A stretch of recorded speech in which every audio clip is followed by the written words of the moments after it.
সেনাবাহিনীর অভ্যন্তরে বিভিন্ন বিষয় নিয়ে যে ধরনের সংবাদ প্রচার এবং প্রসার হচ্ছে, এই ধরনের সংবাদ সত্য হোক বা মিথ্যা হোক কখনোই তা সেনাবাহিনী সহ বাংলাদেশের জন্য শুভ লক্ষণ নয়।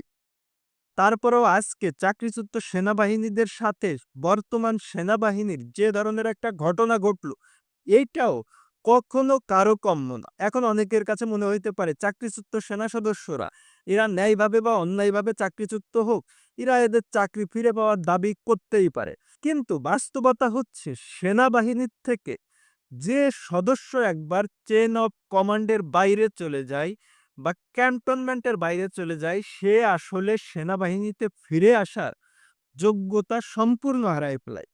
দেখেন, সেনাবাহিনী কিন্তু তাদের অভ্যন্তরীণ বিচার ব্যবস্থায় চলে।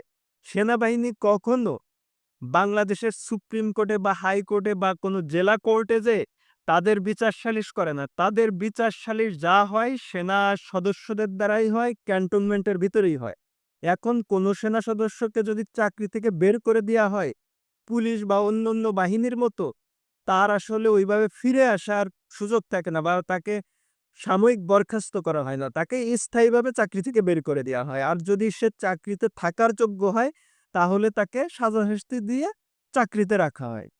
আর এখানে আমরা স্পষ্ট জানি বা দেখতেছি যে এই যে সেনা সদস্যগুলো, এদেরকেও নিশ্চয়ই চাকরি থেকে বের করে দেয়া হয়েছে এদের অভ্যন্তরীণ নিয়ম, নীতি, কানুন, আইন সবকিছু মেনে।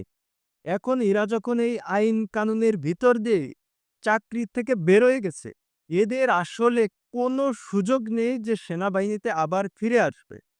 এখন সেনাবাহিনীর ভিতরের এই চেইন অফ কমান্ডটা বা তাদের এই বিচার ব্যবস্থাটা কতটা গুরুত্বপূর্ণ এইটা আমরা বুঝতে পারি বা এইটা আমরা দেখতে পারি যখন কোনো দেশ একটা সংকটে পড়ে বা অন্য কোনো দেশের সাথে যখন একটা যুদ্ধ লাগে। যেমন ধরেন ভারত পাকিস্তান কিছুদিন আগে একটা যুদ্ধ হইল। যখন ভারতের সেনাবাহিনী পাকিস্তানের সাথে যুদ্ধ করতেছে বা পাকিস্তানের সেনাবাহিনী ভারতের সাথে যুদ্ধ করতেছে, তখন সেনা অফিসারদের কমান্ড ভঙ্গ করে যদি কোনো একজন সেনা কোনো একটা কথা বলে, কোনো একটা বক্তব্য দেয়, কোনো একটা বিবৃতি দেয়, তখন কোন ধরনের একটা ভয়াবহ পরিস্থিতি সেনাবাহিনীর ভিতরে পড়বে এবং তার প্রভাবে দেশের ভিতরে কি একটা অস্থিতিশীল পরিবেশ সৃষ্টি হবে, আপনি একবার ভাইবে দেখেন। এখন যুদ্ধ মানে কি? যুদ্ধ মানে হচ্ছে জান ও মালের ক্ষয়ক্ষতি। এখন এইটা মানবিক দৃষ্টিকোণ থেকে অনেকের কাছে ভালো না লাগতে পারে। আমার কাছেও পার্সোনালি ভালো লাগে না। কিন্তু যখন যুদ্ধ হচ্ছে বা যুদ্ধ লাগতেছে বা যুদ্ধ চলমান, তখন সেনা সদস্যদের ভিতরে বা তাদের অভ্যন্তরে ন্যায় হোক বা অন্যায় হোক, এইটাকে চালাই যাওয়া এবং জয়লাভ করা। তাদের জয়লাভই কিন্তু একমাত্র লক্ষ্য। আর এই যে পরিবেশ পরিস্থিতি, এই যে মেন্টালিটি একজন সেনা সদস্যের জয়েন করার দিন থেকে তার অবসর পর্যন্ত, এমনকি তার জীবনের শেষ পর্যন্ত এই মেন্টালিটিটা ধরে রাখতে হয়। সে যদি কখনো ওই চেইন অফ কমান্ড ভেঙে ফেলে বা চেইন অফ কমান্ডের বাইরে চলে যায়, সে কিন্তু আসলে ওই যে সেনা সদস্য হিসেবে তার যে যোগ্যতা, সেটাই তার থাকে না। এখন এই যে সেনা সদস্যগুলো চাকরিচ্যুত হয়েছিল, তারা কিন্তু সেনাবাহিনী থেকে, সেনাবাহিনীর ক্যান্টনমেন্ট থেকে দীর্ঘদিন বাইরে।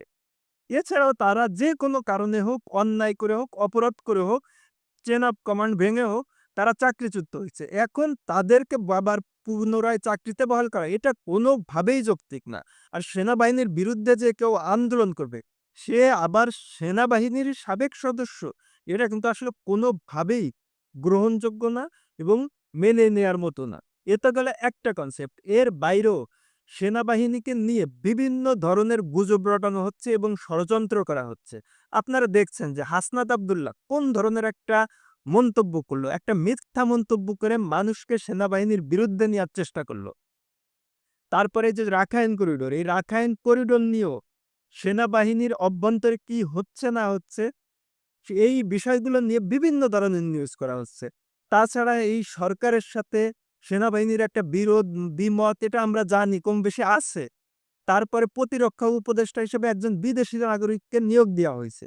এই সামগ্রিক বিষয় বাংলাদেশের জন্য আসলে কোনোভাবেই শুভ লক্ষণ না। তারপরে ইউনূস সাহেব ক্ষমতায় টিকে থাকার জন্য যে টাইপের নোংরামি দিনের পর দিন করে যাচ্ছে, এই সবকিছু মিলে আসলে বাংলাদেশের ভবিষ্যৎ কি হবে? এটা সম্পূর্ণই অনিশ্চিত। আমাদের এখন সবারই কাম্য হওয়া উচিত যে সেনাবাহিনীর অভ্যন্তরে শৃঙ্খলা থাকুক। তারা চেন অফ কমান্ড মেনে সঠিক সিদ্ধান্ত নিক, দেশের কথা ভেবে, জনগণের কথা ভেবে। তারা দেশ ও জনগণের জন্য কাজ করুক। আর জনগণও তাদের নিয়ে কোনো ছেলেখেলা না করে তাদের বিরুদ্ধে কোনো দুর্নাম না রটায়ে সেনাবাহিনীর পাশে থাকুক। তাহলেই আমাদের দেশের ও জনগণের উভয়ের মঙ্গল হবে এবং সেনাবাহিনীও ভালো থাকবে, বাংলাদেশ স্থিতিশীল থাকবে।